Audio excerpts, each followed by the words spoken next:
الحمد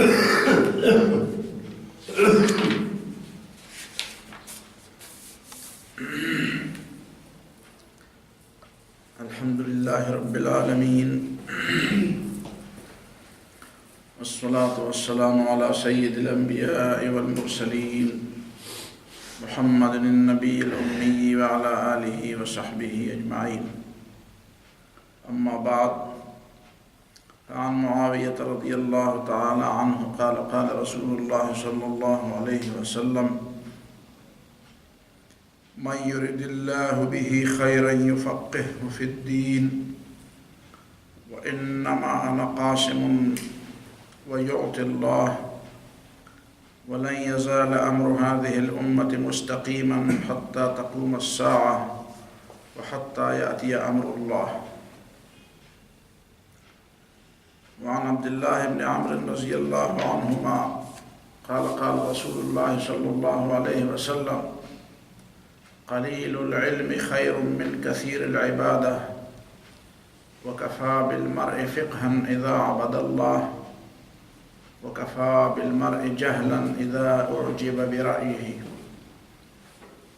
وفي رواية: إنما الناس رجلان مؤمن وجاهل فلا تؤذي المؤمن ولا تحاور الجاهل.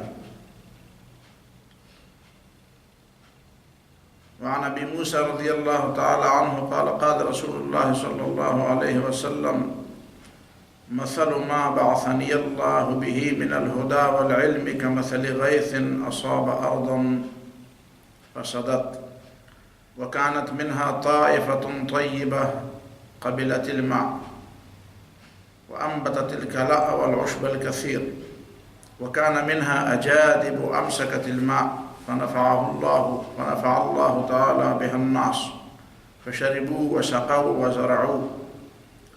وأصاب طائفة أخرى إنما هي قيعان لا تمسك ماء ولا تنبت كلاء فذلك مثل من فقه في دين الله فعلم ونفعه ما بعثني الله به وعلم وعلم.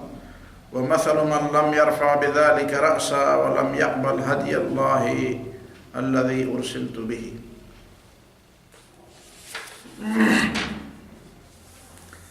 یہ چند احادیث آج علم کی طرف توجہ دینے کے موضوع سے متعلق ہے.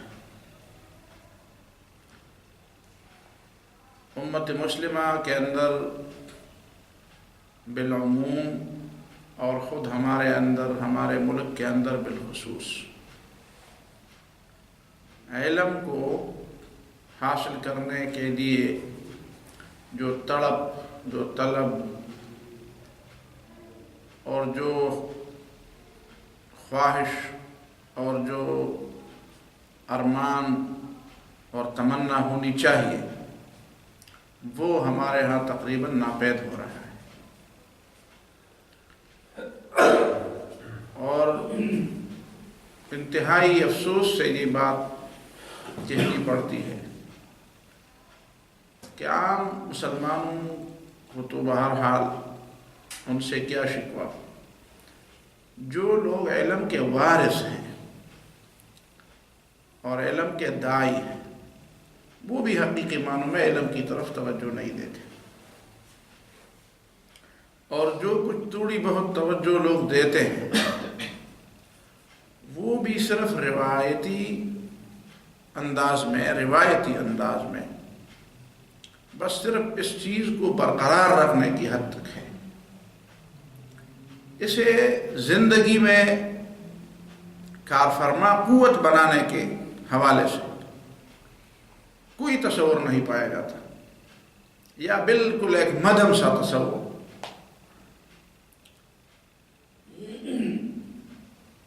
تفاسیر اور احادیث کی شروع، قرآن تو ابتدا سے وہی ہے، ظاہر ہے کہ اس میں نہ تو کوئی تبدیلی ہو سکتی ہے اور نہ کسی کی مجال ہے اور نہ یہ جائز ہے اور نہ یہ ممکن ہے. قرآن کو سمجھانے کے لیے ہر دور میں اہل علم نے، مفسرین نے تفسیریں لکھی اور اس دور کے فتنوں کا جواب بھی دیا، مسائل کا حل بھی بتا دیا اور اس زمانے میں لوگوں کو اس بات کو سمجھا دیا کہ اسلام اس دور میں بھی اسی طرح قابل عمل ہے جس طرح ہمارے سے پہلے دور میں قابل عمل تھا،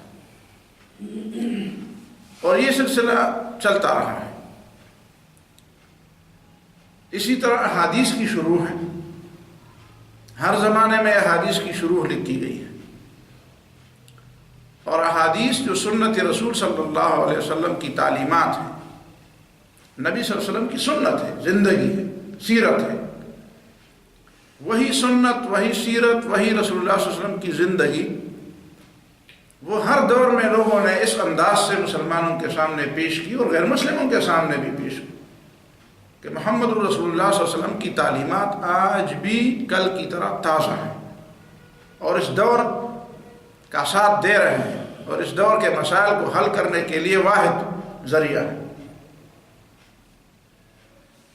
جب ہمارے اوپر غلامی کا دور آیا تو اس کے بعد ساری چیزیں تبدیل ہو گئی، ضمیر بدل گئے، معیارات بدل گئے، اور بجائے اس کے کہ ڈنکے کی چوٹ پر یہ بات کہہ دی جاتی جس طرح چند اہل علم کہہ چکے ہیں، عام لوگوں نے معذرت خواہانہ رویہ اختیار کیا۔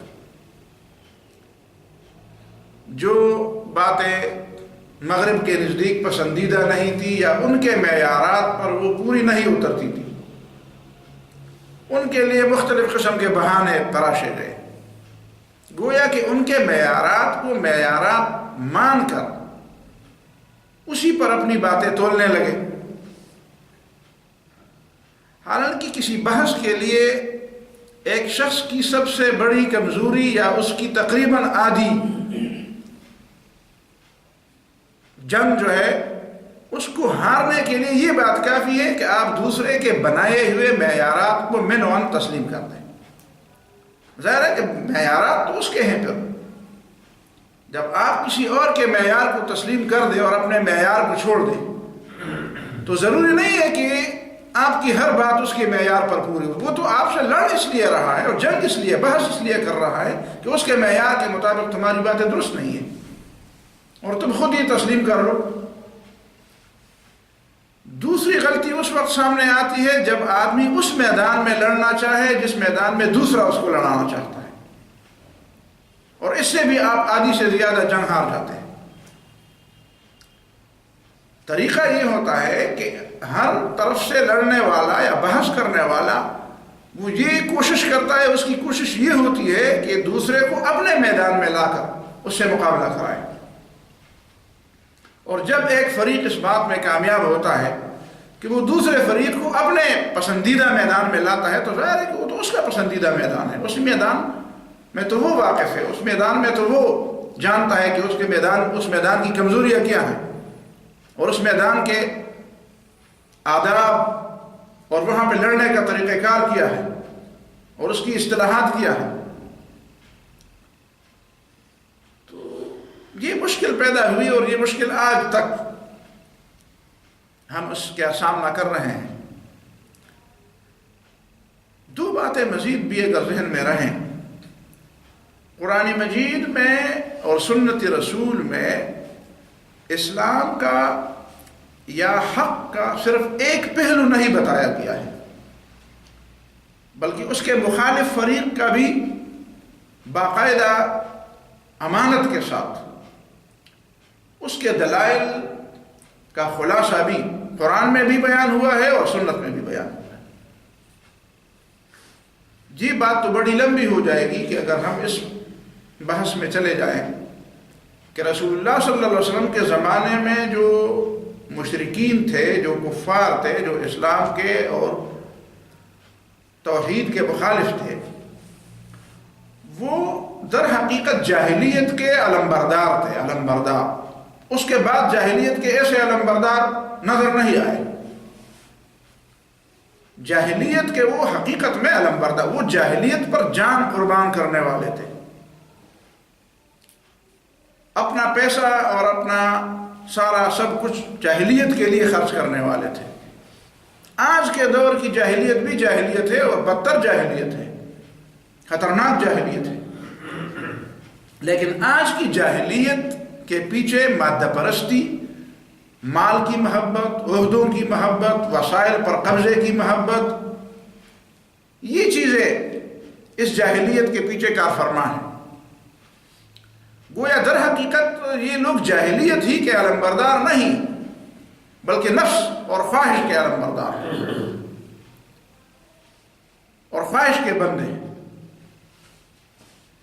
دوسری بات یہ اگر ذہن میں تازہ رہے کہ اسلام نے بلا کا مقاصد، قرآن مجید نے بلا کا مقاصد اپنا موقف بیان کرتے وقت باقاعدہ اپنے مخالف کا موقف کھل کر بیان کیا، اور کسی بھی مخالف فریق کا آج تک اس پہ یہ دعویٰ نہیں رہا۔ جس زمانے میں قرآن اتر رہا تھا، نازل ہو رہا تھا، اس زمانے میں منافقین کا کیا موقف تھا، یہودیوں کا موقف کیا تھا، عیسائیوں کا موقف کیا تھا، مکے کے مشرکین کا موقف کیا تھا، عام دنیا پرست لوگوں کا موقف کیا تھا، اور ان کے دلائل کا خلاصہ کیا تھا۔ وہ آج بھی قرآن میں ہمارے پاس محفوظ ہے۔ پوری دنیا میں اس کی کوئی مثال نہیں ملتی کہ ایک طرف ایک ایسی کتاب جو دنیا کی کتابوں کو چیلنج کرنے والی کتاب ہو اور پوری انسانیت کی رہنمائی کا دعویٰ کرنے والی کتاب ہو، اس میں صرف اپنا موقف نہیں بلکہ اپنے فریق مخالف کا موقف بھی بلا کا مقاصد پیش کیا گیا۔ اس کی مثال نہیں ملتی دنیا میں۔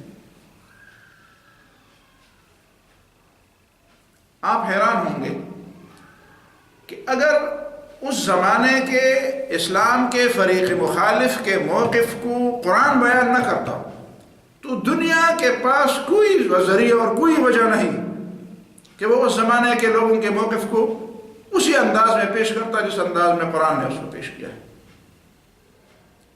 یہ تو مسلمان اہل علم کا ایک زبردست امانت دارانہ اور دیانت دارانہ علمی ذوق ہے، ایک علمی امانت کا ایک انتہائی دیانت دارانہ اس کی ایک شکل ہے اور ایک نمونہ، مثالی نمونہ ہے۔ آپ دوسرے ادیان کے بھی لوگوں کے سن لیں اور مکالمات سن لیں اور دیکھیں بھی اور ان کی ادیان کی تاریخ بھی پڑھیں، وہاں پہ آپ کو ان کے جو اکابر ہیں اور ان کے جو امام گزرے ہیں اور ان کی جو زندگیاں گزری ہیں، ان کے ساتھ مخالفین نے کیا طرز عمل اختیار کیا اور ان کا اصل موقف کیا تھا، اس کی وضاحت آپ کو صرف دوربین میں بھی آپ نہیں دیکھ سکتے۔ اور اسلام نے جو موقف بیان کیا ہے آج بھی وہی موقف، صرف اس کے اندر آج کی جاہلیت کا جو موقف ہے اور اس زمانے کی جاہلیت کا جو موقف تھا، اس میں صرف آپ کو اتنا فرق نظر آتا ہے کہ اس زمانے میں اس کی شکل کچھ سادہ سی تھی اور آج اس پہ کچھ ملمع اور کچھ خاص قسم کی اس کو پالش کیا گیا ہے، اس کو ایک نئے انداز میں اور ایک نرم سے انداز میں اور ایک دوسرے انداز میں اس کو پیش کرنے کی کوشش کی گئی، ورنہ چیز حقیقت میں وہی ہے جو پہلے پیش کی گئی تھی۔ اصل موقف میں کوئی فرق نہیں آیا، اس کے پیش کرنے والے کے انداز میں فرق آیا ہے، اور ظاہر ہے انداز تو بدلتے رہتے ہیں، بدلتے جاتے ہیں انداز کوفی و شامی، انداز تو بدلتے جاتے ہیں۔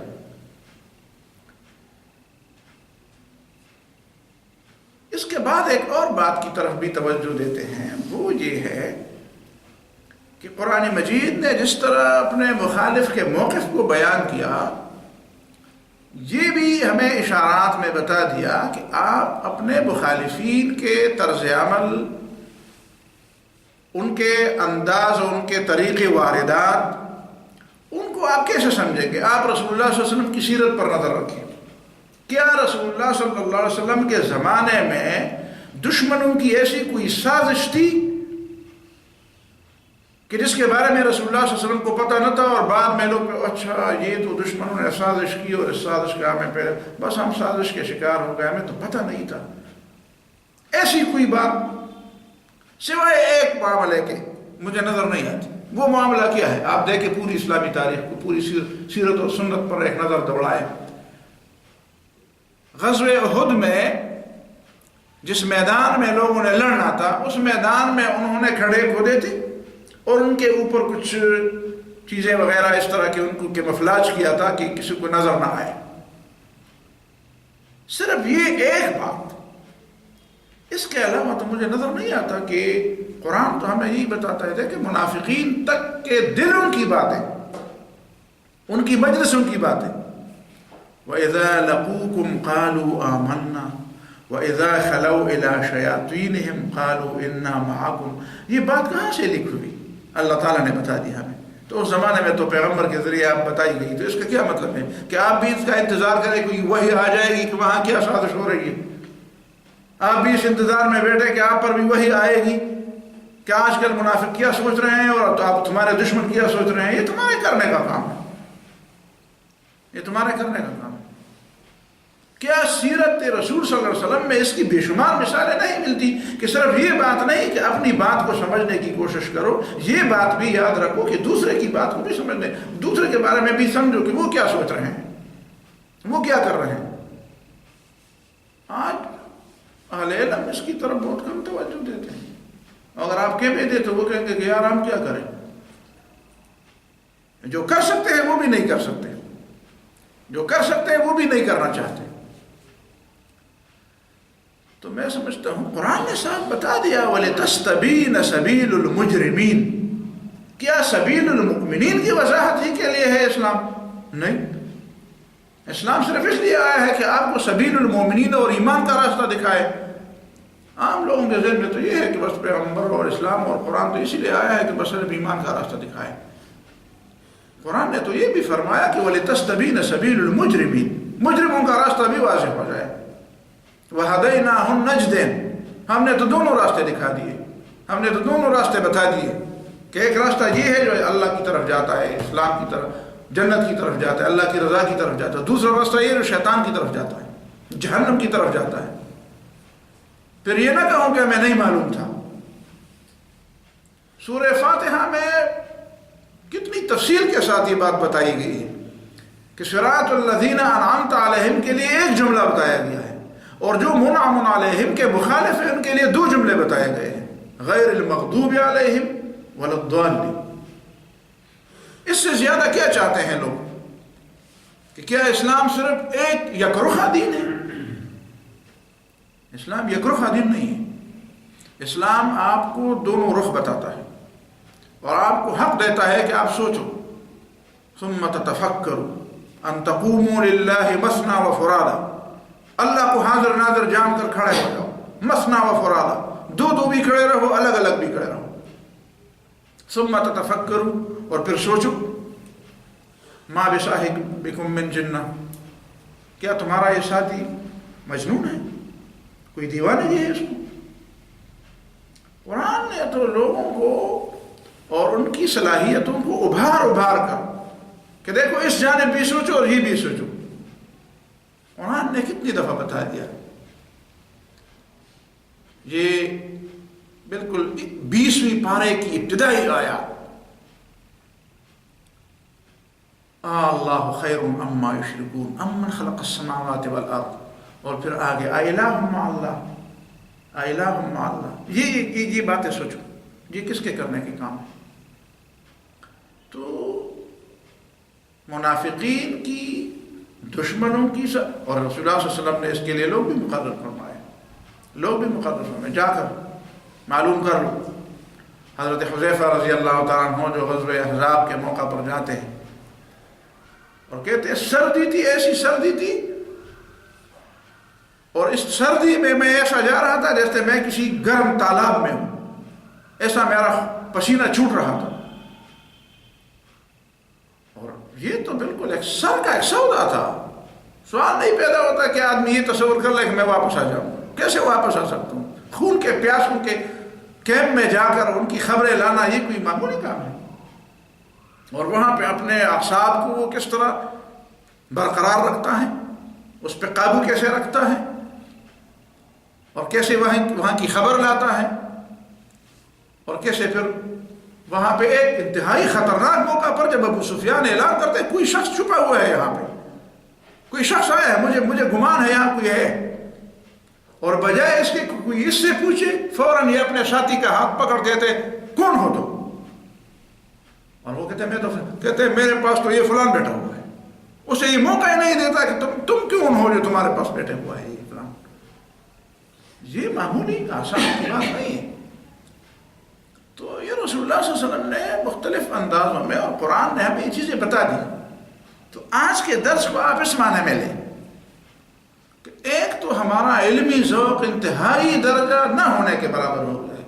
کتنے لوگ ہیں، انگلیوں پر گنے چنے لوگ جو حقیقت میں علم کی طرف متوجہ. اور علم کی طرف توجہ ہونا ایسا نہیں ہے. ہمارے پرانے زمانے میں جو اہل علم نے طلبہ کے لیے جو نصیحتیں چھوڑی ہیں، ان نصیحتوں میں ایک یہ بھی ہے کہ العلم لا يعطيك بعضه حتى تعطيه كلك. پورا اپنا آپ علم کے حوالے کرو گے تو علم اپنا تھوڑا سا حصہ تجھے دے دے گا. ہم تھوڑا سا بھی اپنا آپ حوالہ نہیں کرتے اور امید رکھتے ہیں کہ علم پورے کا پورا ہمارے دماغ میں آ چکا ہے. کیسے ہوگا یہ تو خواب ہے، خیال است و محال است و جنون. یہ کیسے ہوگا؟ تو یہ چیزیں ہیں، اس میں مزید بھی بحثیں ہو سکتی ہیں، لیکن ان احادیث کا ترجمہ کر رہ جائے گا. اس کو ذرا سنیں. پہلے بھی آپ نے سنی ہے. حضرت معاویہ رضی اللہ تعالیٰ عنہ کی روایت ہے کہ رسول اللہ صلی اللہ علیہ وسلم نے فرمایا من یرد اللہ بہ خیرا، جس کے بارے میں اللہ تعالیٰ خیر کا ارادہ کرتا ہے کہ اسے خیر کا مرکز بنایا جائے، اسے انسانیت کے لیے بھلائی، خیر خواہی، فائدہ دینے کی اس کو توفیق دی جائے کہ وہ انسانیت کے لیے خیر و بھلائی کا ذریعہ، تو اسے کیا دیتا ہے؟ یفقہہ فی الدین. اللہ تعالیٰ اپنی توفیق سے اسے گہری بصیرت دے دیتا ہے دین کے اندر. دین کے معاملات میں اس کی بصیرت گہری ہو جاتی ہے. اللہ تعالیٰ اس کو گہری بصیرت دے دیتا ہے. وَإِنَّمَا أَنَا قَاسِمٌ، اور رسول نے فرمایا وہ دین کی گہری بصیرت تقسیم کرنے والا، علم تقسیم کرنے والا تو میں ہوں، تقسیم تو میں کر رہا ہوں. وَيُعْتِ اللَّهُ، باقی لوگوں کو حصہ کتنا ملتا ہے؟ تو سامعین تو ایک جیسے نہیں ہوتے. احادیث کتنے لوگوں تک پہنچی ہیں، قرآن کتنے لوگوں کے زیر مطالعہ رہا ہے، کتنے لوگوں کو پہنچا ہے، لیکن کیا سب لوگوں نے ایک طرح کا علم حاصل کیا؟ نہیں. واللہ یعطی، پھر اللہ تعالیٰ جس کو جتنا حصہ دینا چاہتا ہے وہی دیتا ہے. لہذا اسی کے لیے اللہ سے دعا بھی ہونی چاہیے، اور پیغمبر ہی اللہ تعالیٰ سے دعا کرتا ہے، اور اللہ تعالیٰ ہی نے دعا سمجھائی ہے کہ وَقُلْ رَبِّ زِدْنِي عِلْمًا، وَقُلْ رَبِّ زِدْنِي عِلْمًا. مجھ سے اپنے علم میں اضافے کی دعا مانگتے رہا. اضافے کی دعا. کتنے لوگ ہیں جو اپنے لیے اللہ تعالیٰ سے علم میں اضافے کی دعائیں مانگتے ہیں. وَلَنْ يَزَالَ أَمْرُ هَذِهِ الْأُمَّةِ مُسْتَقِيمًا، اور دین کے علم کی وجہ سے اس امت کے معاملات ٹھیک رہیں گے حتیٰ تقوم الساعہ، قیامت کے آنے تک. آپ کے معاملات تو بگڑ گئے ہیں، تو ٹھیک کرنے والے اگر ٹھیک کرنا چاہیں تو ٹھیک کرنے کے لیے لوگ موجود ہوں گے. تھوڑے ہوں گے لیکن لوگ موجود ہوں گے، اور یہ لوگ زیادہ ہونے چاہیے، یہ لوگ غالب ہونے چاہیے، خیر کو غالب ہونا چاہیے. حتیٰ یاتی امر اللہ، یہاں تک کہ قیامت آ جائے. یہ بہانہ نہیں ہوگا کہ ہم معاملات ٹھیک کرنا چاہتے ہیں لیکن ٹھیک کرنے کے لیے کوئی ملتا نہیں، رہنمائی نہیں ملتی. رہنمائی ملتی ہے لیکن کوئی رہنمائی لینے والا تو ہو.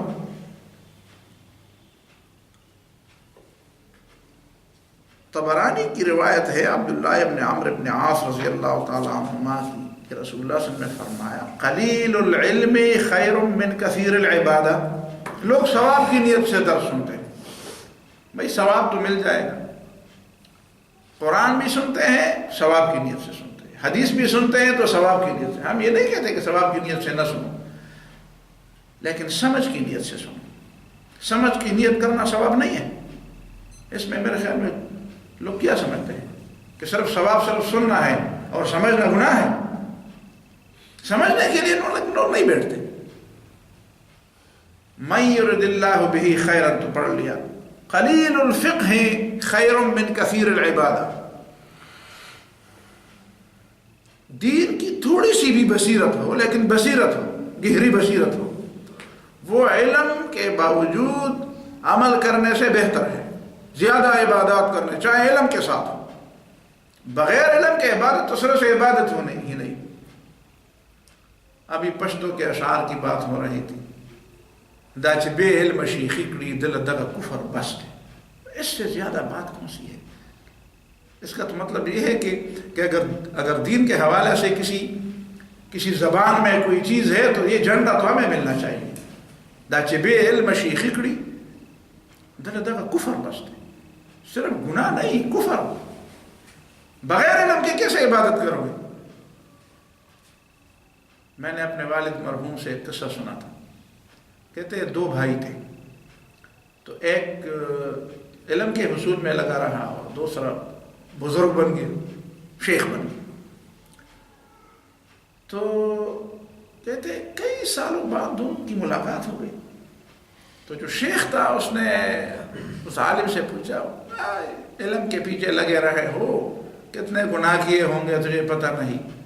میں نے پوری زندگی میں صرف ایک گناہ کیا ہے، اور اب بھی وہ گناہ میرے آنکھوں کے سامنے ہے، اس سے مسلسل توبہ کر رہا ہوں۔ اس نے کہا کیا گناہ کیا ہے؟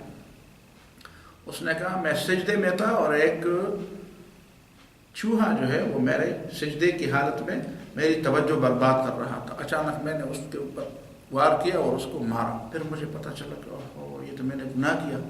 اب اس چوہے کو میں نے سنبھال لیا ہے اور اپنے پگڑے میں اس کو باندھ لیا ہے، اور ہمیشہ اس پہ نماز میں اس پہ ہاتھ رکھ کر اللہ تعالیٰ سے معافی مانگتا ہوں۔ تو اس دوسرے بھائی نے کہا کتنے سالوں سے یہ کام کر رہے؟ اس نے کہا 18 سال ہو گئے۔ پہلے اس نے کہا 18 سال کی تو نمازیں دوبارہ قضا کر لو، واپس پڑھ لو، بعد میں بات کریں گے۔ سمجھ میں آتی؟ بعد میں بات کریں گے۔ قلیل الفقہ، علم کے بغیر عبادت تو صرف سے عبادت ہی نہیں ہے، علم کے باوجود بھی ایک شخص عبادت کر رہا ہے، نفل پہ نفل پڑھ رہا ہے، روزے رکھ رہا ہے، یہ کر رہا ہے، وہ کر رہا ہے، اور دوسرا شخص جو ہے وہ علم سیکھ رہا ہے، علم کو وقت دے رہا ہے، اور علم میں اور دین میں بصیرت پیدا کرنے کی کوشش کر رہا ہے۔ تو اس کی تھوڑی سی بھی بصیرت ہو، وہ اس کے بہت زیادہ نفلیں پڑھنے اور نفلی نمازیں پڑھنے اور نفلی روزے رکھنے سے بہتر ہے، ذکر و اذکار سے۔ وَكَفَى بِالْمَرْءِ فِقْهًا إِذَا عَبَدَ اللَّهَ، اور اس گہرے علم کے ساتھ پھر کرو گے کیا؟ اگر دعوت تو گہرے علم کا ہے اور عبادت کسی اور کی ہو رہی ہے، بندگی کسی اور کی ہو رہی ہے، تو یہ گہرا علم نہیں ہے۔ گہری بصیرت کے لیے یہ بات کافی ہے، اور اس کا یہ نتیجہ کافی ہے کہ وہ شخص اللہ کا بندہ ہے، وہ کسی اور کا بندہ نہیں، نہ کسی فقیر کا بندہ، نہ کسی امیر کا بندہ، نہ کسی پیر کا بندہ، نہ کسی مفاد کا بندہ، نہ کسی حکمران کا بندہ، نہ کسی مال و دولت کا بندہ، نہ کسی درہم و دینار کا بندہ، وہ اللہ کا بندہ ہو۔ یہ پتہ چلتا ہے کہ اس آدمی کے اندر فقاہت ہے۔ وَكَفَى بِالْمَرْءِ جَهْلًا إِذَا أُعْجِبَ بِرَأْيِهِ، اور ایک آدمی کا جاہل ہونے کے لیے یہ بات کافی ہے کہ وہ سمجھتے بغیر اپنے آپ کو بہت بڑا سمجھدار سمجھتا ہے، دین کے اندر اس کی بصیرت صفر کے برابر بھی نہیں، اور سمجھتا ہے اپنے آپ کو بہت بڑی چیز۔ کہتے ہیں مجھے بھی چیزیں آتی ہیں۔ مجھے یہ لطیفہ بڑا یاد آتا ہے، 15 سال سے بھی 15 سال تقریباً ہو گئے، بلکہ 16-17 سال مجھے یاد ہے۔ مشرف کی نئی حکومت آ گئی تو اس وقت میں ایک جگہ خطیب تھا، تو میں نے تقریر کی، تو ایک شخص آیا مجھے کہتے ہیں آپ کو صرف مسئلے آتے ہیں۔ وہ اس بات پہ خفا ہوا کہ میں نے مشرف پر تنقید کیوں کی، آپ کو صرف مسئلے آتے ہیں اور مجھے 60 ٹسلے بھی آتے ہیں۔ پتہ نہیں ٹسلوں سے اس کا کیا مطلب تھا، شاید وہ مجھے دھمکی دینا چاہتا تھا۔ تو یہ ہوتا ہے، اردو کے خانہ یہ ہے جہالت۔ اور اس روایت میں مجھے ایک بات اور بھی یاد ہے، وہ تو یہاں پہ نہیں ذکر کی گئی ہے، اسی عبداللہ بن عمرو بن عاص کی حدیث کا ایک آخری حصہ اور بھی ہے، وہ ہے جو معجم الشیوخ میں نقل کی گئی ہے یہ حدیث، یہ تو طبرانی کی روایت ہے۔ وہ حصہ یہ ہے کہ انما الناس رجلان، انسان کی 2 قسم ہیں، مومن و جاہل، ایک مومن ہے اور ایک جاہل. قرآن نے فرمایا ایک مومن ہے ایک کافر ہے. حدیث نے اس کی تشریح کی کہ جو کافر ہے وہ جاہل ہے. کافر جاہل ہے. ہمارے ہاں لوگ مسلمان اس بات کو ماننے کے لیے تیار نہیں ہے کہ کافر جاہل ہے. اگر مسلمان اس بات کو سمجھ لے کہ کافر جاہل ہے تو پھر تقریباً آدھی بات ختم ہو گئی، پھر آدھا مسئلہ ہی حل ہو گیا. وہ کہتے ہیں نہیں یار ان کے پاس علم ہے. قرآن نے فرمایا یعلمون ظاہرا من الحیات الدنیا، اور وہ یہ چیزیں جانتے ہیں، علم نہیں جانتے، گہری اور بصیرت میں نہیں جاتے، ان کی بصیرت نہیں ہوتی. وہ دنیا چلانے کے لیے اور دنیا سے فائدے اٹھانے کے لیے اور مزے لینے کے لیے یہ چیزیں جائیں، اس کو علم نہیں کہتے، اس کو کسب کہتے ہیں. یہ تو ہنر ہے. وہ ہنر جانتے ہیں، علم نہیں جانتے. ہنر جانتے ہیں. ہنر کرنا مطلب کیا ہے؟ دنیا کمانے کے ذرائع وسائل. اور آج جو لوگ جو ہنر جانتے ہیں وہ صرف کمانے کے ذرائع نہیں، وہ دھوکے کے ذرائع، وہ دھوکے بازی کی تعلیم ہے. دوسرے کو دھوکے میں ڈالنے کہ گر ہیں یہ. کیسے ان کو اس انداز سے دھوکہ دیا جائے کہ اس کے مال پر، اس کے دماغ پر اور اس کے وسائل پر اور اس کے ملکوں پر قبضہ کیا جائے. یہ تو شیطانت کے گر ہیں. اس کو کس نے علم کہا؟ مومن و جاہل. وہ جاہل ہے جو خدا کو نہیں جانتا، جو اس بات کو نہیں جانتا کہ اس کائنات میں میری حیثیت اور مقام کیا ہے. وہ کیسے عالم بنا؟ اتنی بڑی حقیقت کو نہیں جانتا اور آپ اس کو کہتے ہیں عالم ہے. اسے پیسے کمانے کا گر آتا ہے، اور یہ بات پہلے سے تو ہے، وہ قرآن نے بتا دیا ہے. اسے دنیا کو فساد سے بھرنے کے طریقے آتے ہیں، لوگوں کی گردنیں جھکانے کے طریقے آتے ہیں، لوگوں کے وسائل قبضہ کرنے کے طریقے آتے ہیں. خلق تتخذ ولیش بدہ چلو لول، اور ان کو نہیں آتے طریقے، وہ نہیں جانتے. وہ جانتے ہیں تو پھر وہ اپنے رب کو پہچان چکے ہوتے. انما الناس رجلان مؤمن وجاہل فلا تؤذي المؤمن، مومن کو تکلیف نہ دو. ولا تحاور الجاہل، اور جاہل سے بحث مت چھیڑو، جاہل سے الجھو مت. اور ایک دوسری روایت میں ہے ولا تجاور الجاہل، جاہل کا ہمسایہ نہ بنو، تم بھی جاہل بن جاؤ گے. جاہل کے ساتھ مت اٹھو بیٹھو.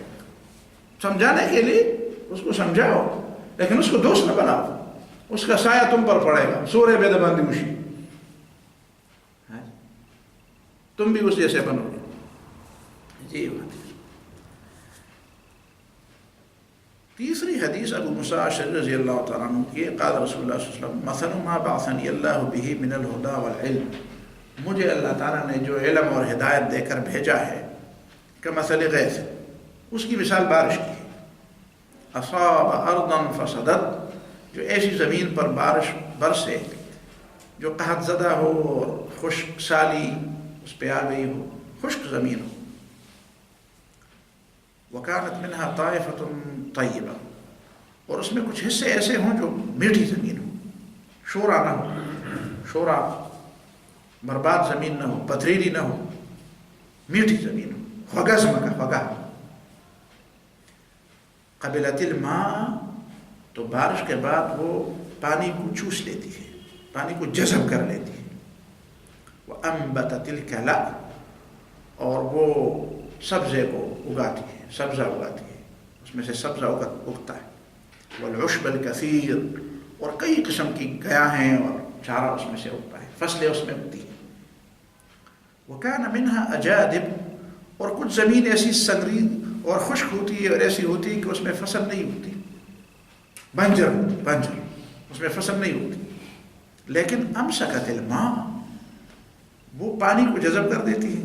تو پانی کی جو اندر اللہ تعالیٰ نے پائپ لائنیں بچھا دی ہیں، عروق جس کو کہتے ہیں، رگیں بچھا دی ہیں، ان رگوں کے ذریعے وہ پانی کسی اور جگہ چلا جاتا ہے. فنفع اللہ تعالیٰ بها الناس، اللہ تعالیٰ اس دوسری زمین کے ذریعے بھی لوگوں کو فائدہ دیتا ہے. اس لیے کہ وہاں پہ جھیلیں ہوتی ہیں، تالاب بنتے ہیں، جھیلیں بنتی ہیں، تالاب بنتے ہیں. زمین کے رگوں میں پانی جا کر کنویں کی صورت میں اور چشموں کی صورت میں کسی دوسری جگہ پہ وہ پانی نکل آتا ہے. فشربوا، لوگ اسے پیتے بھی ہیں.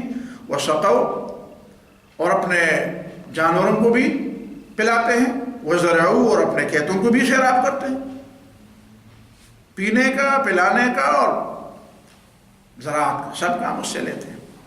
وَأَصَابَ طَائِفَةٌ أُخْرَى، اور یہ بارش اس تیسری زمین پر بھی ہوتی ہے، انما ہی قیعان، وہ بالکل پتھر ہوتے ہیں، قیعان کھلے میدان، لا تمسک ماء، جو پانی کو جذب بھی نہیں کرتی، ایسی جگہ ہوتی ہے جو پانی کو، ظاہر ہے پتھر تو پانی کو جذب نہیں کرتا، ولا تنبت کلان، نہ پانی کو جذب کر کے کسی کو پینے کے لیے اس کو روک رکھتی ہے، اور نہ اس کو ایسا انداز میں جذب کر کے کوئی سبزہ اگاتی ہے، ان میں یہ دونوں صلاحیتیں نہیں ہوتی، نہ وہاں جھیل اور تالاب ہوتے ہیں، نہ چشمے ہوتے ہیں، بس وہ پانی، بلکہ الٹا وہ پانی وہاں پہ جو برس رہا ہے وہ سیلاب کی شکل میں ندی نالیوں میں بہہ جاتا ہے دوسری طرف۔ فَذَلِكَ مَثَلُ مَنْ فَقِهَ فِي دِينِ اللَّهِ وَنَفَعَهُ مَا بَعَثَنِيَ اللَّهُ، یہ تین مثالیں ہیں ان لوگوں کی جن کو اللہ تعالیٰ نے اس علم کے سننے کے لیے اور اس علم کے اس کے لیے منتخب فرمایا ہے۔ یہ علم ان کے لیے بھی ہے لیکن وہ ان سے فائدے نہیں لیتے۔ تین قسم کے لوگ ہیں، ان تینوں میں سے کچھ لوگ تو وہ ہیں جو فائدہ لیتے ہیں۔ پہلی مثال ان لوگوں کی ہے جو فائدہ خود بھی لے، دوسروں کو فائدہ بھی دے۔ دوسری مثال ان لوگوں کی ہے جو خود تو فائدہ نہ لے لیکن دوسروں کو تو فائدہ دے، خود عمل نہ کرے لیکن دوسروں کو تو فائدہ دے، دوسرے تو اس سے آ کر پیتے ہیں اور اپنے فصلوں کو سیراب۔ لیکن تیسری قسم ان لوگوں کی ہے جو نہ خود فائدہ لے اور نہ دوسروں کو فائدہ دے۔ ویسے غوڑ مانگی دے تو پشتوں میں اس کو کیا کہتے ہیں، UK میں درس دیا کرتا تھا تو اس زمانے میں، تو ایک دفعہ میں نے شکوہ کیا، ایک محترم آئے تھے، اسلام آباد یونیورسٹی میں پروفیسر تھے، وہاں کہیں رہے تھے، تو مجھے کہتے ہیں آپ کے سامعین کیسے ہیں؟ میں نے کہا میرے سامعین ایسے ہیں کہ جب میں درس دیتا ہوں تو ایک کان سے سنتے ہیں اور دوسرے کان سے باہر نکالتے ہیں۔ مجھے کہتا ہے یار آپ نے صحیح مثال نہیں دی۔ میں نے کہا پھر آپ کیسی مثال؟ کہتے ہیں کان سے نہیں گزرتے، اوپر سے اسی طرح گزرتی ہیں باتیں، کان سے گزرے تب بھی کوئی اثر تو دماغ میں رہے ان کی۔ میں نے کہا، اس نے کہا میں تمہارے ان سامعین کو جانتا ہوں، کان سے اندر نہیں جاتی بات، اوپر اوپر سے گزرتی ہے، کوئی اثر بھی نہیں ہوتا۔ جی ایک حدیث اور بھی ہے، سنیں اس کو، کتاب العلم میں ابن عبد البر نے بھی نقل کی ہے اور یہاں پہ بھی نقل کی گئی ہے۔ حضرت معاذ بن جبل رضی اللہ تعالیٰ عنہ کی روایت ہے کہ رسول اللہ صلی اللہ علیہ وسلم نے فرمایا تعلموا العلم، علم حاصل کرو، علم حاصل کرو، فإن تعلمه للہ خشیہ، اس لیے کہ اللہ کی رضا کے لیے علم کا حصول تقوی ہے، متقی وہ ہے جو علم حاصل کرے، وطلبہ عبادہ، علم کو طلب کرنا بہت بڑی عبادت ہے، ومذاکرتہ تسبیح، اور علمی مباحثہ تسبیح پھیرنے اور سبحان اللہ کے ذکر کرنے کے مرادف ہے، والبحث عنہ جہاد، اور علم سے بحث کرنا، اس میں مزید اضافہ کرنا اور اس میں نئے نئے نکات نکالنا، یہ بھی ایک قسم کا جہاد ہے، جہاد ہے ایک قسم کا۔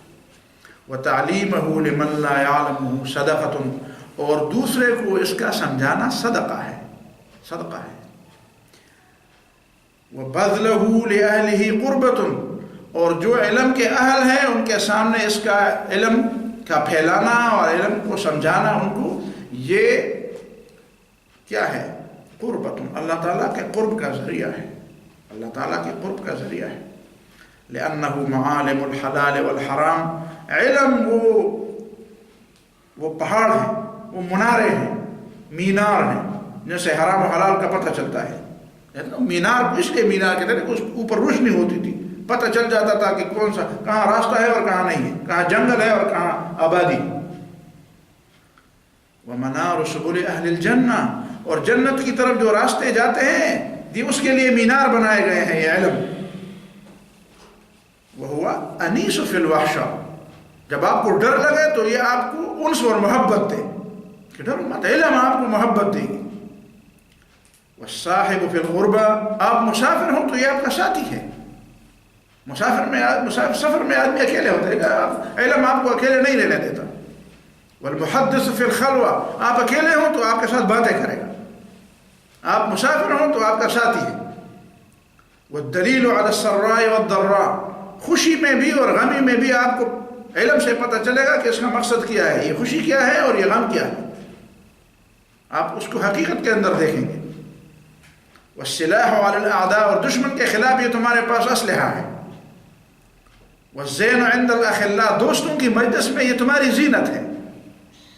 دوستوں کی مجلس میں تم ہو اور تمہارے پاس علم ہو تو یہ تمہارے لیے زینت ہے. یرفع اللہ بہا اقواما، اللہ تعالیٰ اس علم کے ذریعے لوگوں کو اٹھاتا ہے. فیجعلہم فی الخیر قادہ، ان کو خیر کے لیڈر اور قائد بنا دیتا ہے، خیر کی طرف بلانے والے قائدین بنا دیتا ہے. وَأَئِمَّةً، اور ان کو اللہ تعالیٰ مقتدا اور پیشوا اور لیڈر بنا دیتا ہے. تُقْتَصُّ آثارُهُم، لوگ ان کے قدموں کے دیکھ کر ان کے قدموں سے قدم ملاتے ہیں، ان کے پیچھے چلتے ہیں. وَيُقْتَدَى بِفِعَالِهِمْ، اور لوگ ان کے کاموں کو دیکھ کر اسی طرح کام کرتے ہیں، کہتے ہیں وہ عالم ہے وہ اس طرح کرتے ہیں، میں بھی اس طرح کروں گا. وَيُنْتَهَى إِلَىٰ رَأْيِهِمْ، اور جب نہیں جانتے تو اس سے پوچھتے ہیں کہ اس معاملے میں کیا رائے اختیار کریں، کہ آپ کیا رائے دیتے ہیں، کیا کر لیں. اس کی رائے کو آخری رائے سمجھتے ہیں. ترغب الملائکۃ فی خلتہم، فرشتے ان کی دوستی میں رغبت کا اظہار کرتے ہیں. فرشتے کہتے ہیں کاش میری اس سے دوستی ہوتی. وَبِأَجْنِحَتِهَا تَمْسَحُهُمْ، اور اپنے پروں کو ان کے اوپر بچھاتے ہیں، بلکہ پروں کو ان کے ساتھ لگاتے ہیں. تمسحُهُمْ، ٹچ کرتے ہیں، مس کرتے ہیں. یستغفر لهم كل رب ویابس، ہر خشک اور تر ان کے لیے مغفرت مانگتے، ہر خشک و تر چیز ان کے لیے مغفرت مانگتی ہے. وحیتان البحر، اور سمندر کی مچھلیاں. وحوامہ، اور کوئی بھی زندہ سب، جتنی بھی کیڑے مکوڑے، جتنی بھی چیز کو حوام کہتے ہیں، رینگنے والے جانور. وسباع البر وانعامہ، خشکی کے درندے اور جانور سب ان کے لیے مغفرت. اس کا مطلب ہے کہ علم کے حوالے سے ان کو بھی فائدہ پہنچتا ہے، جب نیکی پھیلتی ہے تو ان کو بھی فائدہ ہوتا ہے. وہ سمجھتے ہیں کہ کس وجہ سے یہ فائدہ ہمیں پہنچا ہے. اور جب علم کی ترویج اور اشاعت نہیں ہوتی اور اس کے مقابلے میں گناہ پھیلتے ہیں تو ان کو نقصان بھی ہوتا ہے، تو وہ سمجھتے ہیں کہ گناہ زیادہ ہو گئے ہیں. لأن العلم حیات القلوب، علم سے دل زندہ ہو جاتے ہیں. من الجہل، اور جہل ان کی مردگی ہے، ان کی موت ہے. ومصابیح الابصار، اور اس سے آنکھیں روشن ہو جاتی ہیں. من الظلم، علم کے مقابلے میں جہالت سے آنکھیں وہ نابینا ہو جاتی ہیں، ان کی روشنی کم ہو جاتی ہے. یبلغ العبد بالعلم منازل الاخیار، ایک شخص علم کی وجہ سے بڑے بڑے بہتر اور برتر لوگوں کے مرتبوں تک پہنچ جاتے ہیں. والدرجات العلی فی الدنیا والآخرہ، اور دنیا اور آخرت میں بڑے بڑے درجے پا لیتا ہے. التفکر فیہ یعدل الصیام، علم میں سوچو اور غور کرو، یہ نفل روزوں جیسا ہے.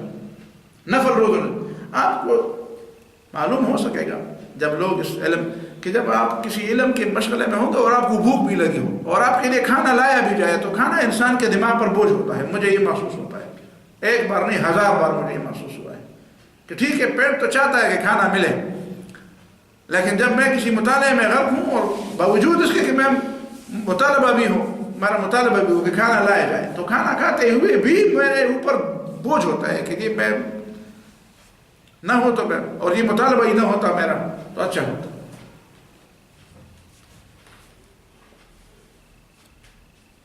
وَمُدَارَسَتُهُ تَعْدِلُ الْقِيَامِ، اور علم کا درس و تدریس دینا یہ رات کو تہجد پڑھنے کے برابر ہے. بِهِ تُوصَلُ الْأَرْحَامِ، یہ تو علم ہے جس کے ذریعے صلہ رحمی پالی جاتی ہے، رشتہ داروں کے حقوق سمجھے جاتے ہیں اور پالے جاتے ہیں. وَبِهِ يُعْرَفُ الْحَلَالُ مِنَ الْحَرَامِ، اور یہ تو علم ہے جس کے ذریعے حرام و حلال کی تمیز سمجھ آتی ہے. وَهُوَ إِمَامُ الْعَمَلِ، علم عمل کا امام ہے. وَالْعَمَلُ تَابِعُهُ، عمل علم کا مقتدی ہے، عمل بعد میں ہے، علم پہلے ہے. يُلْهَمُهُ السُّعَدَاءُ، خوشبخت اور خوش نصیب لوگوں کے دماغوں میں علم کی بات ڈالی جاتی ہے. علم کی طرف توجہ خوش نصیب لوگوں کی قسمت میں ہوتی ہے. وَيُحْرَمُهُ الْأَشْقِيَاءُ اور بدبخت لوگ اس سے بے نصیب محروم ہوتے ہیں. یہ اس حدیث کا تھوڑا سا ترجمہ تھا اور باقی حدیث کی تھوڑی سی وضاحت تھی. اقول قولی ھذا واستغفر اللہ لي ولکم.